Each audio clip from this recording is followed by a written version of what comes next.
اے ایمان والو، جن لوگوں کو تم سے پہلے کتابیں دی گئی تھیں ان کو اور کافروں کو جنہوں نے تمہارے دین کو ہنسی اور کھیل بنا رکھا ہے دوست نہ بناؤ، اور مومن ہو تو اللہ ہی سے ڈرتے رہو۔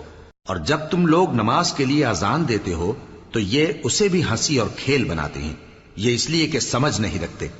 کہو کہ اے اہل کتاب، تم ہم میں برائی ہی کیا دیکھتے ہو، سوائے اس کے کہ ہم اللہ پر اور جو کتاب ہم پر نازل ہوئی اس پر اور جو کتابیں پہلے نازل ہوئیں ان سب پر ایمان لائے ہیں، اور یہ کہ تم میں اکثر بد کردار ہیں۔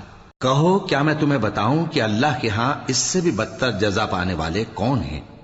وہ لوگ ہیں جن پر اللہ نے لعنت کی اور جن پر وہ غضبناک ہوا، اور جن کو ان میں سے بندر اور سور بنا دیا، اور جنہوں نے شیطان کی پرستش کی، ایسے لوگوں کا برا ٹھکانہ ہے، اور وہ سیدھے رستے سے بہت دور ہیں۔ اور جب یہ لوگ تمہارے پاس آتے ہیں تو کہتے ہیں کہ ہم ایمان لے آئے، حالانکہ کفر لے کر آتے ہیں اور اسی کو لے کر جاتے ہیں، اور جن باتوں کو یہ چھپاتے ہیں اللہ ان کو خوب جانتا ہے۔